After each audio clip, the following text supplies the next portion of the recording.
चलिए, आप लोग को ये दिख रहा है स्क्रीन? जी जी।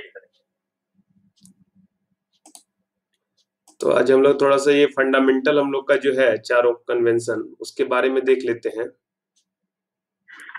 और उसके बाद जो है good morning. Morning morning. Sorry sir, थोड़ा झाड़ू पोछा में लेट हो गया। अरे कोई नहीं, लेट कहाँ हुआ, अभी तो आप टाइम से ही हैं। हम लोग फंडामेंटल कन्वेंशन को थोड़ा सा समझ लेते हैं विस्तार से। ये जो हम लोग अभी टॉपिक देख रहे हैं ना फंडामेंटल कन्वेंशन, थोड़ा हम इसके वो क्या कह सकते हैं, इसका जो आईएलओ का ओरिजिनल आर्टिकल है, आवाज जा रही है सभी को? जी जी। तो ये जो हम लोग फंडामेंटल कन्वेंशन देख रहे हैं, इसमें जो आईएलओ का ओरिजिनल आर्टिकल है उसमें भी थोड़ा सा हम लोग डिटेल से जाके देखेंगे। इन आठों के बारे में थोड़ा कॉन्सेप्ट बिल्डअप होगा कि मतलब जैसे कि बहुत सारे चीज है इसमें। एक जैसे कि फोर्स्ड लेबर टर्म है। उसके बाद जैसे कि आपको कलेक्टिव बार्गेनिंग का एक टर्म है, ठीक है, राइट टू ऑर्गेनाइज है। कई सारे ऐसे टर्म है जो लेबर लॉ के लिए। किसी का भी माइक ऑन है ना, ऑफ कर लीजिए। एबॉलिशन ऑफ फोर्स्ड लेबर है, ये दोनों तो एक दूसरे से लिंक्ड कन्वेंशन है, ठीक है। Worst form of child labour का क्या मतलब होता है, इक्वल रिनोमिनेशन किसको कहता है आईएलओ। तो आईएलओ के नजरिए को समझने का प्रयास करना है इसमें थोड़ा सा, क्योंकि इसको क्यों फंडामेंटल बनाया, इस बात को भी थोड़ा सा अच्छे से समझना है। हालांकि डायरेक्ट अभी तक क्वेश्चन पूछा नहीं है फंडामेंटल इस पे कन्वेंशन पे, लेकिन पूछ सकता है क्योंकि बहुत इंपॉर्टेंट पॉइंट है ये फंडामेंटल कन्वेंशन, चाहे डिसेंट वर्क एजेंडा, ये सब इंपॉर्टेंट क्वेश्चंस में आते हैं या इंपॉर्टेंट है आईएलओ के दृष्टिकोण से। तो ये आठों फंडामेंटल कन्वेंशन को थोड़ा सा हम लोग देख लेते हैं। तो इसमें जो है आपको 1998 में जो है आईएलओ ने आपको इस फंडामेंटल कन्वेंशन को अपनाया था। मतलब ऐसा नहीं कि कन्वेंशन पहले से था, कन्वेंशन कोई नया नहीं है, लेकिन इसको जो एक स्वरूप दिया गया कि ये जो 8 कन्वेंशन है वो फंडामेंटल कन्वेंशन होगा, यानी कि समझ लीजिए सारे कन्वेंशन का ये आधार है। फंडामेंटल का मतलब आप लोग समझते हैं ना, literal meaning. Hello. Yes sir, yes sir. हाँ, फंडामेंटल का लिटरल मीनिंग ये होता है, एक तरह से उसका समझ लीजिए वो जड़ है, ये मूलभूत तत्व है। हाँ, आधार है। इसके बिना कुछ भी संभव नहीं है सर। हाँ, तो काम पर जो मौलिक सिद्धांत और अधिकारों को बढ़ावा देने के लिए, कि काम करने के लिए क्या क्या जो फंडामेंटल प्रिंसिपल्स होने चाहिए और जो वर्कर्स के राइट है उनको ज्यादा से ज्यादा बढ़ाने के लिए, और आईएलओ का हमेशा ये प्रयास भी रहता है कि वर्कर्स के राइट को ज्यादा से ज्यादा, उनका काम जो है सो सहज हो, डिसेंट वर्क एजेंडा इसी के व्यू से लाया गया। इसके लिए जो है सो सभी सदस्य देशों ने आपसी जो है सो सहमति से इस 4 सिद्धांत को माना है, और 4 अधिकार और सिद्धांत जो भी कहें इस बात को उन्होंने शामिल किया। इसमें पहला है संघ की स्वतंत्रता और सामूहिक सौदेबाजी का अधिकार। ये आपको 1998 में जो है सो अपनाया गया था मौलिक सिद्धांत। और इसमें जो है सो आपको सामाजिक प्रगति, आर्थिक प्रगति, और जो श्रमिक है या जो हमारा वर्कर का ग्रुप है उसका जो डेवलपमेंट है, वेलफेयर है, कल्याण है, विकास है, उसको सुनिश्चित करने का उद्देश्य रखा गया कि भाई इन सिद्धांतों को यदि हम अपनाते हैं, या हर एक सदस्य देश जो भी आईएलओ से लिंक्ड है, अगर वो इन सिद्धांतों का अनुपालन सही सही से करे, तो निश्चित रूप से वह जो है अपने उद्देश्य को पूरा कर सकता है, श्रमिकों के कल्याण और विकास के संबंधित। तो ये जो 4 सिद्धांत है, इसमें पहला सिद्धांत है भाई कि उसको ट्रेड यूनियन बनाने की स्वतंत्रता होनी चाहिए, संघ बनाने की स्वतंत्रता होनी चाहिए, और कलेक्टिव बार्गेनिंग करने की स्वतंत्रता होनी चाहिए। दोनों टर्म से आप लोग परिचित होंगे। ट्रेड यूनियन बनाना मतलब कि श्रमिक का एक ग्रुप मिल करके, जिनका एक कॉमन गोल हो, आपस में मिल करके एक संघ बनाते हैं, ताकि वो आपसी सहयोग के द्वारा, आपसी समन्वय के द्वारा जो है नियोजकों पर अपना एक प्रेशर क्रिएट कर सके अपनी सुविधा के लिए, अपने वेलफेयर के लिए। और कलेक्टिव बार्गेनिंग का भी मतलब हुआ कि जो श्रमिक है वो सीधे सीधे जो है नियोजक के साथ बैठ करके बातचीत करके अपने नियोजन की शर्त है, कार्य की दशाएं हैं, उन सबको वो तय कर सके कि क्या क्या उसको सुविधाएं चाहिए या क्या वो चाहता है। तो इन दोनों को जो है उन्होंने फंडामेंटल में रखा, संघ बनाने की स्वतंत्रता और सामूहिक सौदेबाजी का अधिकार। ये आपको है कन्वेंशन नंबर 87, संघ बनाने की स्वतंत्रता, और 98 में जो है कलेक्टिव बार्गेनिंग से रिलेटेड। दूसरा है बलात् और अनिवार्य श्रम कानून का उन्मूलन। जो हमारा फोर्स्ड लेबर होता है, बलात् और अनिवार्य श्रम का जो है उन्मूलन होना चाहिए। इस तरह का फोर्स्ड लेबर या कंपलसरी लेबर, या मतलब बिना पैसे का या बहुत कम पैसे का अगर उससे श्रम करवाया जाता है बहुत कम मजदूरी के साथ, तो इस तरह का जो है सो समस्याओं का उन्मूलन हर एक सदस्य देश को करना चाहिए। इसको फंडामेंटल उन्होंने माना कि ये मौलिक चीज है, हर श्रमिक को ये अधिकार मिलना चाहिए। कन्वेंशन नंबर 29 है, इसका बाद में प्रोटोकॉल भी आया था, और कन्वेंशन नंबर 105 है।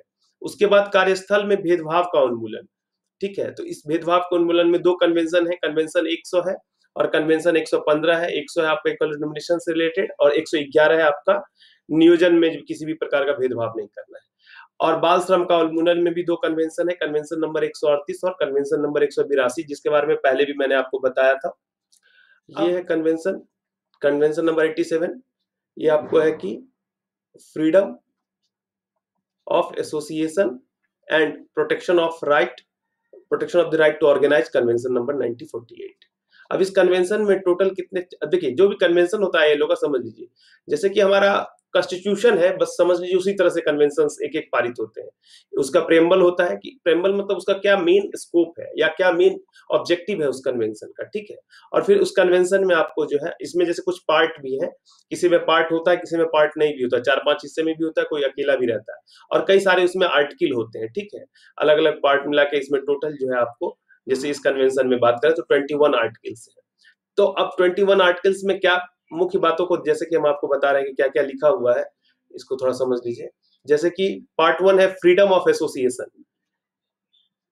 संगठन बनाने की स्वतंत्रता। तो जैसे कि थोड़ा सा इसको देखिए कि आर्टिकल 1 क्या कहता है, each member of the International Labour Organisation for which this convention is in force, जिसके लिए यह इनफोर्स्ड है मतलब लागू है, undertake to give the following provisions. क्या प्रोविजन कह रहा है, तो फिर उस प्रोविजन के बारे में आर्टिकल 2 में बता रहा है क्या, कि वर्कर्स एंड एम्प्लॉयर्स।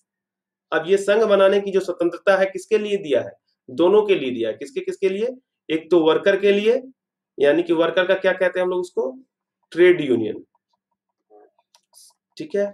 और दूसरा दिया है किसके लिए, एम्प्लॉयर्स के लिए, नियोजक का संगठन। कन्वेंशन नंबर 1998 किससे रिलेटेड था आपका, कलेक्टिव बार्गेनिंग से। अब देखिए ये कन्वेंशन, अब जैसे मैंने बताया कि हर एक कन्वेंशन का प्रेम्बल होता है, इसमें भी है कि इसमें इसका क्या उद्देश्य है।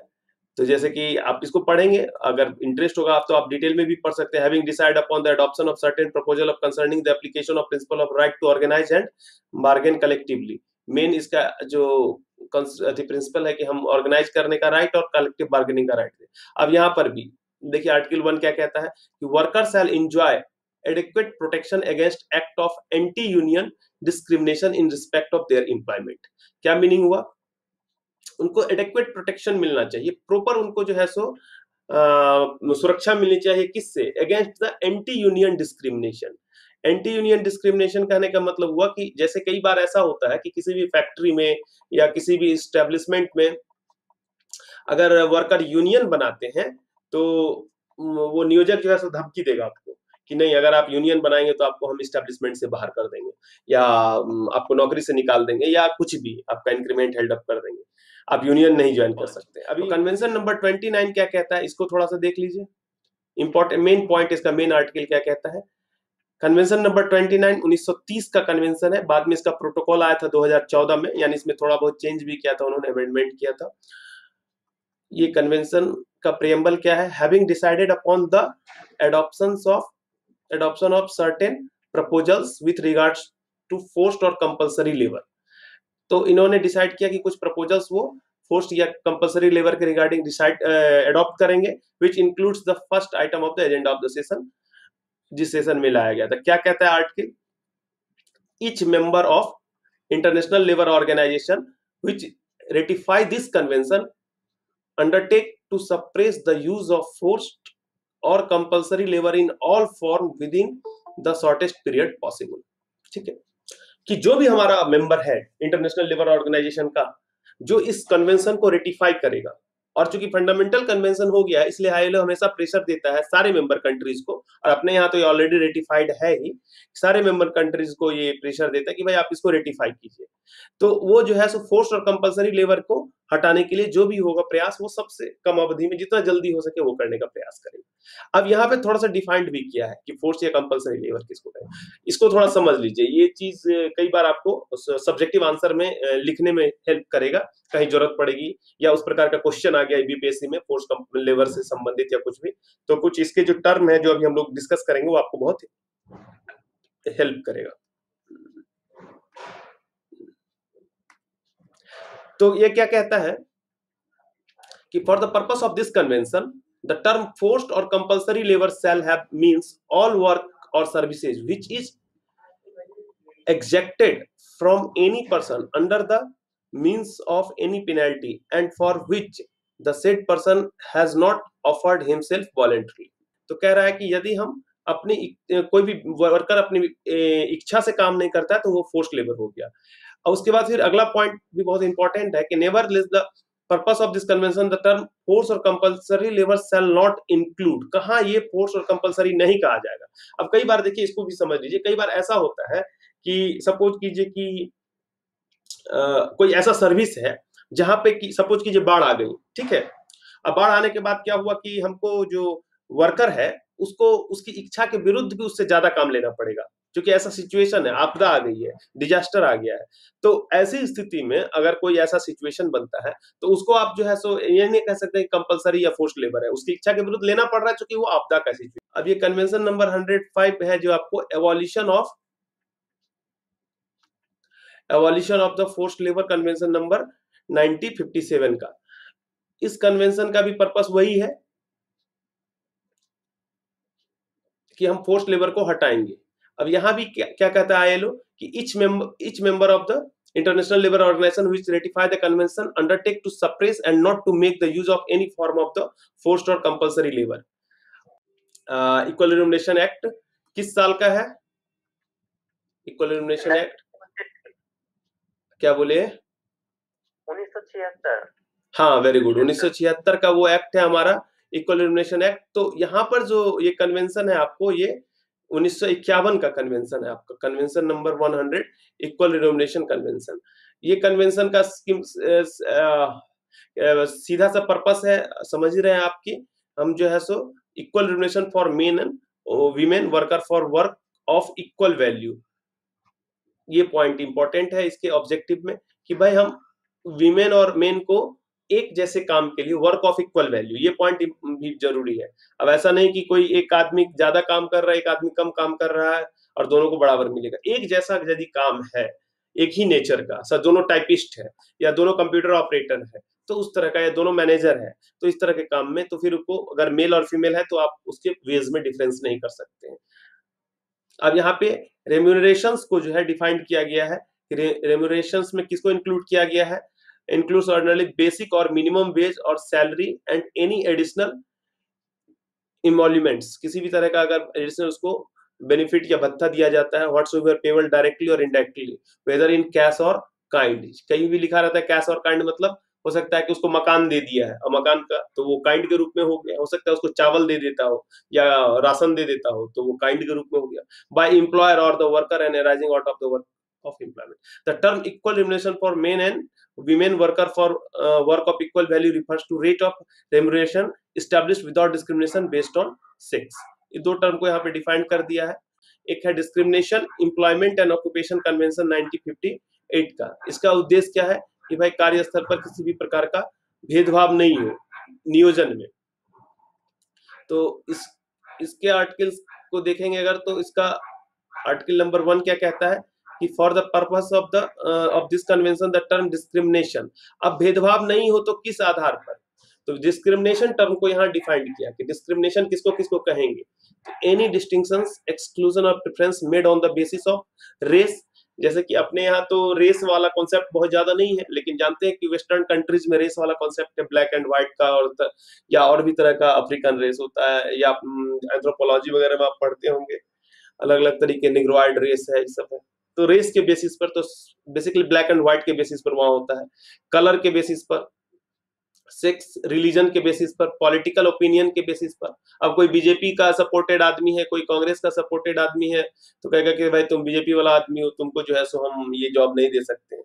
तो इस तरह का बात, या नेशनल एक्सट्रैक्शन और सोशल ओरिजिन की कहां से आया है, किस देश का है, विच इफेक्ट ऑफ नलिफाइंग और impairing equality of the opportunity or treatment of employment or occupations। अब ये सारी बातों को आईएलओ इसलिए भी जिक्र करता है क्योंकि आईएलओ एक इंटरनेशनल इंस्टीट्यूशन है। तो कई बार ऐसा भी होता है, आप लोग देखते हैं कि एक टर्म आता है बहुत बार नस्ल भेद का शिकार होना, ठीक है, या आप देखते होंगे ऑस्ट्रेलिया या अमेरिका, इस सब कंट्रीज में कई बार नस्ल भेद का शिकार लोगों को होना पड़ता है। इंडियन वगैरह जाते हैं उनको जॉब में या और भी चीजों में। तो ये इन सबको ध्यान में रखते हुए जो है आईएलओ इसने कहा कि भाई किसी भी तरह का डिस्टिंक्शन उसके race, colour, sex, religion, political opinion, इन सब के आधार पे आप नहीं कर सकते हैं। उसके बाद कन्वेंशन नंबर 138 एंड 182, ये दो कन्वेंशन इंपॉर्टेंट है जो कि बच्चों की सुरक्षा से जुड़ा हुआ। ये तो आपका है minimum as convention 1973। Minimum age convention क्या कह रहा है कि भाई कितना मिनिमम एज होना चाहिए किसी के काम करने का, उससे रिलेटेड ये कन्वेंशन है। और जब आप इस कन्वेंशन को देखेंगे तो यहाँ पर कहता है कि इसका आर्टिकल 1 की each member for which this convention is in force undertake to pursue a national policy to design national policy design to ensure the effective evolution of child labour. यहाँ पे क्लियर लिखता है कि भाई चाइल्ड लेबर को abolish करना है and to raise the progressively the minimum age of admission to employment और work to a level consistent with the fullest physical and mental development of young person. अब इसके पीछे दो तीन लॉजिक है। एक तो लॉजिक ये है कि देखिए इसको थोड़ा सा समझिए, इंटरनेशनली समझिए। जो चाइल्ड लेबर होते हैं ना, पहला तो बच्चा है, तो बच्चा का अपना एक ग्रोथ होता है। अगर ग्रोथ नहीं हुआ ठीक से और वो काम पे लग जाएगा तो बहुत जल्दी वो क्या हो जाएगा, ओल्ड हो जाएगा, बूढ़ा हो जाएगा, फिजिकली वो कमजोर हो जाएगा, बीमारी हो सकती है उसको। एक तो ये इशू हुआ। दूसरा क्या है कि चाइल्ड लेबर जो होता है वो लेबर मार्केट को क्या कर देता है, क्या कर देता है, लेबर मार्केट को सस्ता कर देगा। तो इसीलिए चाइल्ड लेबर के किसी फॉर्म को हटाने के लिए तो मिनिमम एज कम से कम होना चाहिए। यहाँ पे मैंने आपको पहले भी डिस्कस किया था कि मिनिमम एज जो रखा है कि minimum age specified in the pursuance of the paragraph 1 of the article shall not less than the age of the completion of compulsory schooling, ठीक है, and in any case shall not be less than the 15 year, ठीक है। तो अपने यहाँ compulsory education वाला कितना है, राइट टू एजुकेशन वाला आप लोगों ने पढ़ा होगा एक्ट, हाँ, 6 से 14 साल है। हालांकि यहाँ दिया है कि not with extending the provision of the paragraph 3 of article a member whose economic and educational facilities are insufficiently developed, थोड़ा बहुत अच्छे से डेवलप नहीं है, insufficiently है, डेवलप्ड बढ़िया से डेवलप नहीं हुआ, after consultation with the organisation of employer and worker concern where such exist initially specify the minimum age of 14 year. तो यहाँ से भी एक पॉइंट हमारा बनता है कि ये दो बिंदुओं को देखते हुए कि एक तो राइट टू एजुकेशन में जो है हमारा स्कूलिंग, कंपलसरी स्कूलिंग में 14 साल था, और यहाँ भी उसने पावर दिया भाई जो इनसफिशिएंटली डेवलप्ड है। हालांकि ऐसा कंडीशन हमारे यहाँ नहीं है कि हम इनसफिशिएंटली डेवलप्ड है, लेकिन है कि ठीक है तब 14 साल आप कर सकते हैं। तो ये इसीलिए इंडिया के यहाँ अपने यहाँ जो है ये मिनिमम वेज जो है 14 ईयर्स रखा गया है। और उसके बाद जो है सो वो अपना अमेंडेड एक्ट, तो 14 ईयर्स तो पहले भी था लेकिन बाद में एक्ट अमेंड किया उन्होंने, तो 2017 में, तो 2017 से ये इन्फोर्स माना जाता है क्योंकि उसके बाद ही 14 ईयर तक कंप्लीट बैन कर दिया गया। फिर है और उसके बाद फिर और भी कुछ है पॉइंट, जैसे हैजार्डस वगैरह के लिए भी अब क्या करना है, minimum age of admission to any type of employment और व्हिच इज नेचर और circumstances in which it is carried और likely to jeopardize the health, safety and moral of the young person shall not be less than 18 years। जिसको मोटा मोटी समझिए आप यहाँ पे कि हम लोगों के लिए हैजार्डस जो वर्क है, हैजार्डस वर्क के लिए आपको 18 साल का इसीलिए रखा गया है क्योंकि वो उसके जो है सो हेल्थ और सेफ्टी से कंसर्न रखता है, उससे कई तरह की बीमारियां होने के चांसेस रहते हैं। कन्वेंशन नंबर 182 ये आपका बहुत नया कन्वेंशन है 1999 का, हालांकि आप तो ये कन्वेंशन भी 20 साल हो गया। अब इसमें क्या कह रहा है कि each member which ratify this convention shall have take immediate and effective measure to secure the provision and elimination of the worst form of the child labor। अब उसमें फिर उसको आगे डिफाइन करेगा कि क्या क्या हो सकता है worst form of child labour. तो आप यहाँ देखिए क्लियर किया है कि क्या क्या है worst form of child labour, all form of the slavery और practices of similar to slavery. जो अब देखिए इसको फिर आप कहाँ से लिंक कर सकते हैं, इसको कहाँ से लिंक कर सकते हैं, एक आपने पढ़ा होगा प्रिंसिपल आर के दास का, हम लोग डिस्कस तो किए थे आर के दास का प्रिंसिपल। आर के दास का प्रिंसिपल में आपने पढ़ा होगा दास्ता का उन्मूलन, वहां से भी इसको लिंक कर सकते हैं। अब जैसे कि आर के दास का प्रिंसिपल को लिख रहे हैं आप, अब देखिए आंसर लिखने के समय में उसी में दिमाग लगा लेंगे, थोड़ा सा लिख रहे हैं तो उसको थोड़ा सा जोड़ सकते हैं कि हाँ इससे संबंध में आईएलओ ने भी जो है सो 1999 में ये उसमें इसने इस बातों को रखा है, और भी स्लेवरी से रिलेटेड और भी एक आध कन्वेंशन हैं। तो कहने का मतलब कि लिंकिंग भी आपको थोड़ा सा पैरेलली दिमाग में सोच के चलना है कि कहाँ कहाँ किसको लिंक कर सकते हो। स्लेवरी हो सकता है, ट्रैफिकिंग ऑफ चिल्ड्रेन हो सकता है, डेप्ट बॉन्डेज, अभी मैंने थोड़ी देर पहले आपको बताया कि बॉन्डेज डेप्ट क्या होता है, कि पैसा कर्जा वर्जा ले लिया और उसको चुका नहीं पा रहा, और उसी के एवज में आप क्या हो गया कि बच्चा को लगा दिया काम पर कि ठीक है मेरा बेटा काम करेगा जब तक कि सारा का सारा कर्जा तुम्हारा खत्म नहीं हो जाता। तो ये सब जो है बंधुआ, हाँ वही, forced and compulsory labor including the forced and compulsory recruitment of children in armed conflicts। Arm conflict तो अपने यहाँ नहीं है, या फिर है भी थोड़ा बहुत नक्सलिज्म में, तो उस तरह का जो है सो सशस्त्र संघर्ष जिसको कहते हैं, उसी प्रकार से द यूज प्रोक्योरिंग और ऑफरिंग ए चिल्ड्रेन टू प्रोस्टिट्यूशंस में, वेश्यावृत्ति में, प्रोडक्शन ऑफ पोर्नोग्राफी वगैरह में इस तरह का, या procuring the offering of child for illicit activities in particular to production of trafficking of drugs, जैसे कि अफीम वगैरह या गांजा वगैरह की तस्करी वगैरह में लगाना, by which nature is carried out likely to harms the health, safety and morals of the children। वही है बेसिकली कि उसके स्वास्थ्य को या उसके नैतिकता को इन सबको प्रभावित करे, तो इस तरह के काम जो है सो worst form of child labour. तो अब जैसे कि कोई शब्द लाया तो उसको डिफाइन भी करता है आईएलओ अपने आर्टिकल में। अब यहाँ पे आपको forced labour, worst form of child labour, इन सब का अब एक कॉन्सेप्ट बन गया। अब जैसे इससे रिलेटेड कोई भी आपको क्वेश्चन आएगा कन्वेंशन से रिलेटेड, तो आपके दिमाग में एक मोटा मोटा आइडिया तो रहेगा कि हाँ ये सब बात को लिख के हुए जोड़ के बनाना है, ठीक है।